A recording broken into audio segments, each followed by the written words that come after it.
नमस्कार.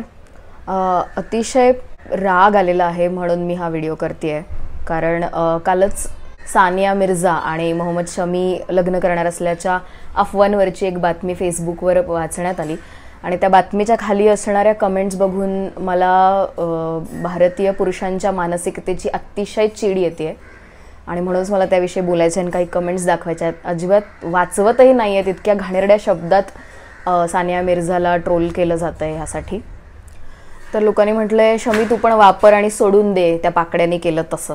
म्हणजे वापर आणि सोडून देण्या इतकं बायकांकडे बघण्याची आपली दृष्टी खालच्या दर्जाची आहे का आणि इतकी घाणेरडी आहे का? काही लोक म्हणतात उष्टीसोबत लग्न करू नकोस. म्हणजे सानिया मिर्झाचा डिवोर्स झालाय हे मान्य आहे मला, पण मोहम्मद शमीचा तर पण डिवोर्स झालेलाच आहे ना.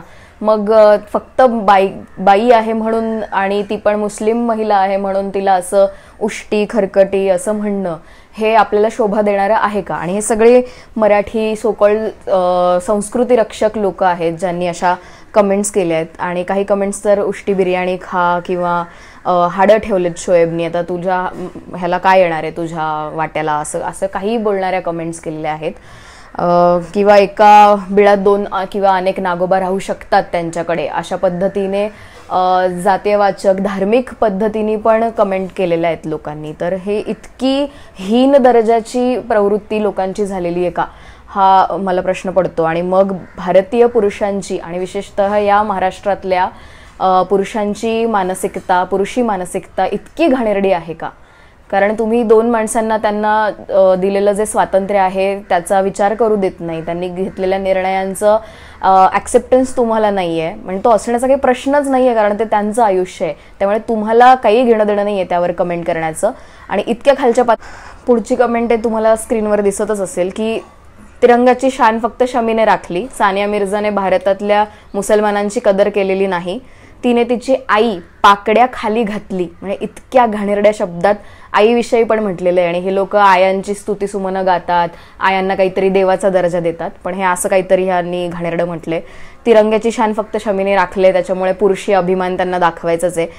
तिचा बाप भावनिक होऊन काही पण बोलेल, त्याच वेळी पोरीच्या कानाखाली आवाज काढला असता तर हे दिवस आले नसते, असं म्हणतोय हा माणूस.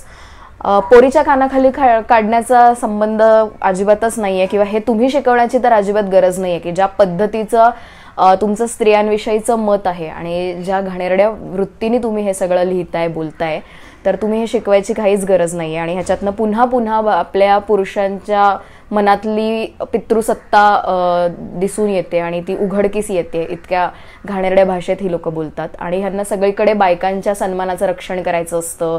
कुणी आडवं आलं तर त्याच्यामध्ये भांडणं करायची असतात. आपल्या घरातल्या स्त्रियांना त्यांचं नाक म्हणून, इज्जत म्हणून जपायचं असतं. पण तेच इतरांच्या स्त्रियांविषयी, इतरांच्या घरातल्या बायका मुलींविषयी अशा पद्धतीची भाषा वापरतात. तर हा कुठला संस्कृती रक्षकपणा आहे हे विचार करण्यासारखं आहे.